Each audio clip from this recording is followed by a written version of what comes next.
John Michael Osbourne, known to the world as Ozzy Osbourne, was never destined to endure as long as he did.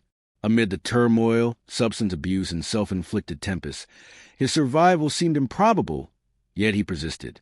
Through every overdose scare, every canceled tour, every near collapse backstage, Ozzy refused to fade silently. Now, as the world pauses to reflect on his final departure, one question echoes in the stillness. What did he murmur to Sharon before the lights dimmed forever? Ozzy wasn't merely a rock icon. He was a renegade who made insanity captivating, the outcast who transformed his inner demons into anthems. He didn't bend to the world's rules. The world reshaped itself to accommodate him. Even in death, his narrative continues to unfold, leaving behind not just music but a cautionary tale, a legacy, a guide for living boldly, flawed, and authentic. This is Ozzy Osbourne's final chapter. Long before the headlines, the roaring crowds, or the wall of platinum records, there was a boy named John, raised in the bleak, industrial haze of Aston, Birmingham, where hope was scarce and dreams were mocked. School wasn't his stage. He struggled with dyslexia, a thick accent, and a family scraping by. Yet, something burned within him, not conventional talent, but a raw, urgent fire no one around him could decipher. When he united with Tony Iommi, Geezer Butler, and Bill Ward to form Black Sabbath, no one foresaw the seismic impact. Their music was slower, darker, heavier. Critics despised it, but audiences were enthralled, surrendering to its weight. Ozzy didn't just perform.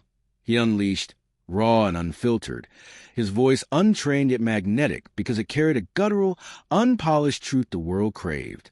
He didn't rise to stardom by conforming. He became a legend by defying expectations. While others polished their personas, he let us unravel. While others followed scripts, he tore them apart mid-sentence. By the mid-1970s, Ozzy was a name synonymous not just with metal but with rebellion itself. Fame, for him, wasn't a destination but fuel, though a darker truth loomed behind the blaze. Legends don't just soar, they crash, and Ozzy's falls were spectacular. Yet he always rose again. To the world, he was chaos incarnate. The bat, the dove, the biting headlines, the slurred interviews, a symbol of unpredictability. But beneath that image lay a hidden truth: control. Despite the madness, Ozzy showed up, decade after decade, touring relentlessly while younger artists bowed out from exhaustion or minor injuries. Sometimes with a cane, sometimes in a wheelchair, sometimes barely able to walk the stage. He delivered. Performing wasn't about ego for Ozzy. It was a duty, a vow to his fans, etched in every scar on his body. The chaos was real: drugs, destruction, hospital stays, fractured relationships. But what went unnoticed were the rehearsals, vocal warm-ups, late-night studio sessions, and journals brimming with lyric ideas. Ozzy didn't survive by luck. He endured through relentless grit. Beyond the antics, he was sharp, recalling obscure set lists from decades past, knowing every crew member's name, joking with Tech's post-show, and noting if the pyro lagged in the third chorus. The media branded him a wreck, a man stumbling through his own legend, but those close to him saw precision amid the chaos. A man who could electrify a stadium and still remember the next day's itinerary. His longevity outstripped most peers not just because of Sharon or the fans, but because of his iron will and disciplined core. Chaos without control fades quickly, but Ozzy burned for over 5 decades. Behind the stage's roar, the quiet moments with Sharon told the deeper story. Their marriage was no fairy tale, messy, raw, often fractured, but fiercely real. Sharon wasn't just his wife.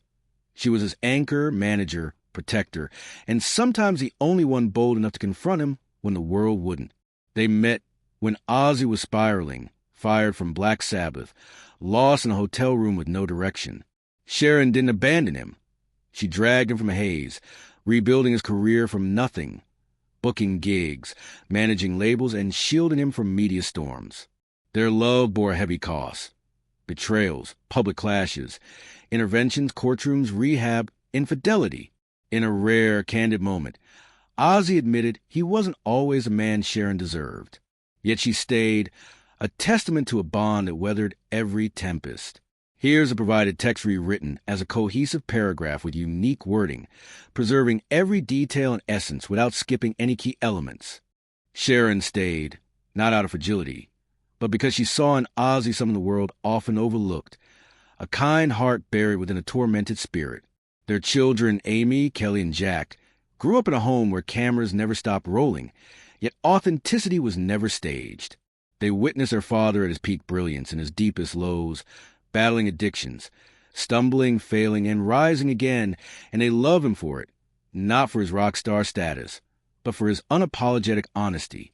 Behind the curtain, Ozzy was tender, shedding tears over old family videos, embracing his dogs like they were his last anchor of serenity, and leaving voicemails for Sharon on tour just to say, "I miss you."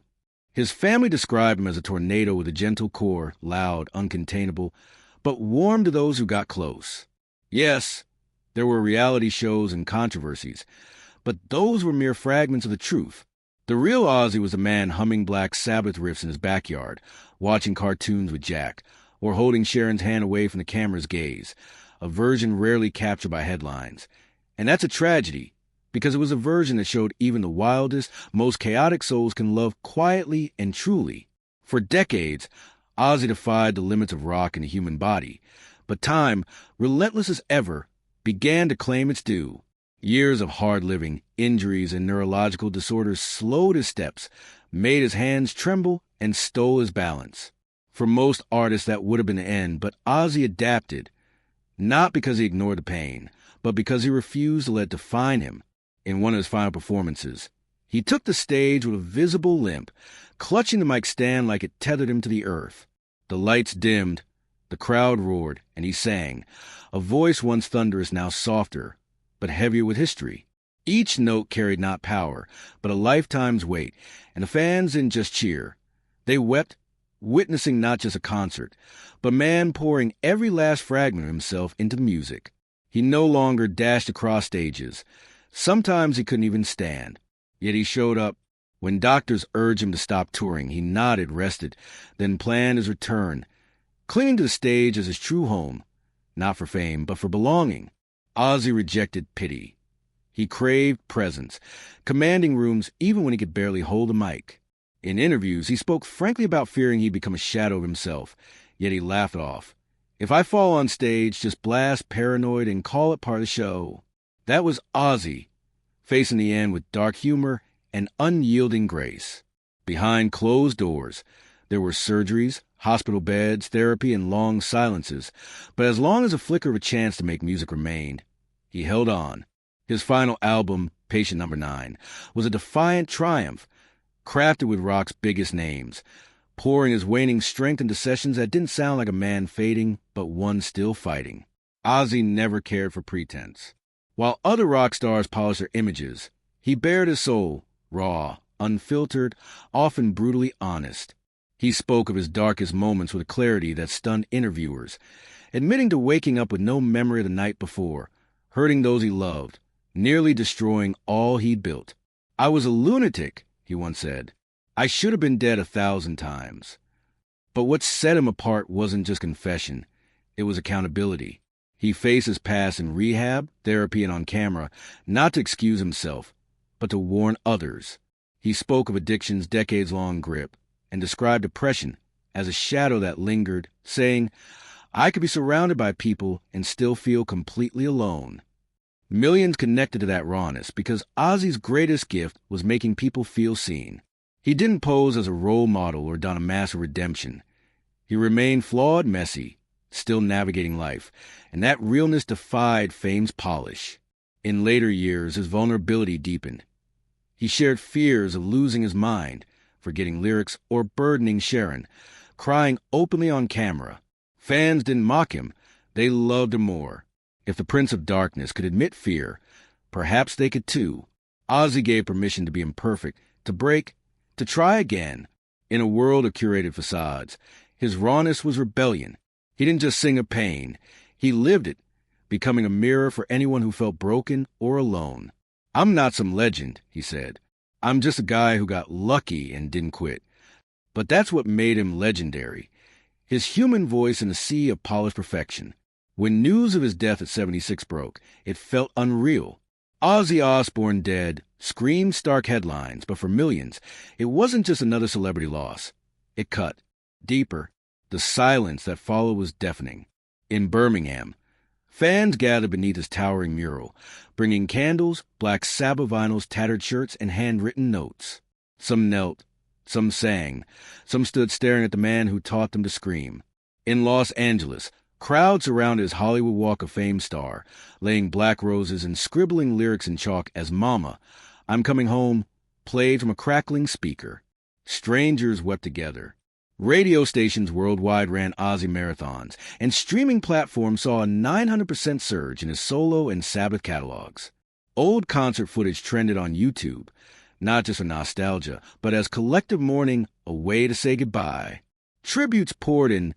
Metallica's James Hetfield called him the foundation we all build on. Post Malone, a late career collaborator, wrote, The honor was mine. Rest easy, legend. Foo Fighters, Judas Priest, Iron Maiden, and even artists beyond metal, rappers, pop stars, paid homage, for Ozzy transcended genre. A tribute concert was swiftly planned, rumor for Wembley Stadium, with Sharon overseeing every detail and artists from Ozfest's legacy eager to join, honoring the man and the festival he and Sharon built. Sharon stayed not out of fragility, but because she saw in Ozzy a spark the world often missed, a compassionate soul buried beneath torment. Their children, Amy, Kelly, and Jack, grew up in a whirlwind of cameras, yet authenticity was never staged. They saw their father as most radiant, as most shattered, wrestling addiction, stumbling, failing, and trying again, and they loved him not as a rock star, but as a man who never hid his true self. Behind the scenes, Ozzy was tender, weeping over family videos, cradling his dogs like lifelines of peace, leaving voicemails for Sharon on tour to whisper, I miss you. His family called him a tornado with a soft center, loud, uncontainable, yet warm to those who drew near. Yes, there were reality shows and controversies, but those were only fragments of the truth. The real Ozzy hummed Black Sabbath riffs in his backyard, watched cartoons with Jack, and held Sharon's hand when no cameras watched, a side the headlines rarely captured, a shame because it showed even the wildest souls can love quietly and truly. For decades, Ozzy defied rock's rules and the limits of his body, but time, relentless, began to claim its toll. Hard living, injuries, and neurological disorders slowed his steps, shook his hands, and stole his balance. Most would have bowed out, but Ozzy adapted, not ignoring the pain but refusing to let it define him. In one of his last shows, he limped on stage, gripping the mic stand like an anchor to the earth. The lights dimmed, the crowd roared, and he sang, a voice once earth-shaking, now softer, yet heavier with history. Each note carried not force, but a lifetime's weight, and fans didn't just cheer. They wept, witnessing a man giving every last piece of himself to the music. He no longer bounded across stages. Sometimes he couldn't stand, yet he showed up.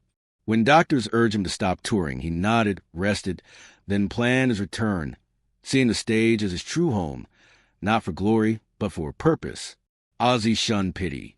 He craved presence, commanding rooms even when he could barely hold the mic. In interviews, he admitted fearing he'd become a shadow of himself, yet he laughed it off. If I fall on stage, just play paranoid and pretend it's part of the act. That was Ozzy, facing the end with dark humor and defiant grace. Behind closed doors, there were surgeries, hospital beds, therapy, and long silences. But as long as a chance to make music flickered, he clung to it. His final album, Patient Number 9, was a triumph against fragility. Crafted with rock giants, pouring his fading strength into tracks that sounded like a man still fighting. Ozzy never faked perfection. While other stars polished their images, he bared his soul, raw, unfiltered, brutally honest. He spoke of dark moments with clarity that stunned interviewers, admitting to blackouts, hurting loved ones, nearly destroying all he'd built. I was a lunatic, he said. I should have been dead 1,000 times. But his confessions weren't just admissions. They were ownership. He faced his past in rehab, therapy, and on camera, not to excuse himself, but to warn others. He described addiction's decades-long hold and oppression as a shadow that never left, saying, I could be surrounded by people and still feel completely alone. Millions felt seen through his rawness, his greatest gift. He didn't pose as a role model or claim redemption. He remained flawed, messy, still navigating life, making him real in a way fame rarely allows. In later years, he spoke of fearing he'd lose his mind, forget lyrics, or burden Sharon, crying openly on camera. Fans didn't mock him, they loved him more. If the Prince of Darkness could admit fear, perhaps they could too. Ozzy gave permission to be imperfect, to break, to try again. In a world of curated facades, his rawness was rebellion. He didn't just sing pain, he lived it, becoming a mirror for the broken and alone. I'm not some legend, he said. I'm just a guy who got lucky and didn't quit. But that's what made him legendary, his human voice in a polished world. When news of his death at 76 hit, it felt unreal. Ozzy Osbourne dead screamed headlines, but it wasn't just a celebrity loss. It cut deeper. The silence was deafening. In Birmingham, fans gathered beneath his mural, bringing candles, Sabbath vinyls, tattered shirts, and notes. Some knelt, some sang, some stared at the man who taught them to scream. In Los Angeles, crowds circled his Walk of Fame star, laying black roses. Scribbling lyrics in chalk as Mama, I'm Coming Home played from a crackling speaker. Strangers wept together. Radio stations ran Ozzy marathons. Streaming platforms saw a 900% surge in his music. Old concert footage trended on YouTube. Not just nostalgia, but a collective goodbye. Tributes poured in. Metallica's James Hetfield called him the foundation we all build on. Post Malone wrote, "The honor was mine. Rest easy, legend." Foo Fighters, Judas Priest, Iron Maiden, and artists beyond metal paid respects, for Ozzy transcended genre. A tribute concert was planned, rumored for Wembley, with Sharon curating every detail, artists from Ozfest eager to honor the festival he and Sharon created in the 90s. The UK's Department for Culture, Media, and Sport hailed Ozzy as a singular artist who elevated British rock globally, his legacy set to shape music for generations. But the rawest tributes came from fans. Photos of Ozzy tattoos, ticket stubs, journals of lyrics that saved lives, stories of his voice pulling him from the edge, trusted when no one else was. In bars, basements, bedrooms, and parks, his songs played louder, not to celebrate, but to cope. Ozzy's death wasn't just an era's end. It was losing a presence the world leaned on. In the days after, eyes turned to Sharon, his partner through every tour, scandal, relapse, and redemption. More than a wife or manager, she was the architect of his second act, translating chaos into legacy. Now, she bore the weight of preserving him as a man, not just a myth. Her brief statement read, "With more sadness than words can express, we announce that our beloved Ozzy passed this morning, surrounded by love." But behind the scenes, she was already moving, having prepared for years. Sources revealed she'd been building a legacy foundation for mental health, addiction recovery, and music education. Causes Ozzy spoke with raw honesty. A memoir was in progress, not about gossip, but truth. His Parkinson's battle, fame's hidden toll, moments of doubt backstage. Friends called it her most personal work. A documentary was also in the works. Not reality TV gloss, but real footage, quiet talks, hospital visits, studio moments, fragile smiles, showing the tender, vulnerable fighter. Sharon told a friend Ozzy didn't want to be a myth, but a man who never stopped trying. The tribute concert grew, with Wembley signaling interest and global live streams discussed. Artists across genres, even those who never met Ozzy, clamored to join in Sharon, grieving deeply. Ensure it would mean something, guarding his truth as she always had. When the noise fades, what remains of Ozzy Osbourne? Not just records or awards, but something quieter, deeper, living in those who needed him most. He wasn't a savior and never claimed to be, but to misfits, recovering addicts, kids who didn't fit, and those with different minds, Ozzy was proof that broken didn't mean doomed. He screamed of madness because he lived it, wrote of darkness because he walked it. On stage, trembling hands on the mic, he silently told the world, "You are not alone." He didn't preach perfection or sell false hope, offering instead dangerous, liberating honesty. His legacy isn't just in the Rock and Roll Hall of Fame, but inked on fans' arms, burned into memories of those who saw him rise from hospital beds, overdoses, relapses, humiliation, broken bones, and a failing body. If Ozzy could rise, maybe anyone could. His greatest performance wasn't on stage. It was surviving as an act of rebellion. He resonated because he never hid his flaws, turning pain into music, mayhem, something others could cling to when they couldn't hold themselves.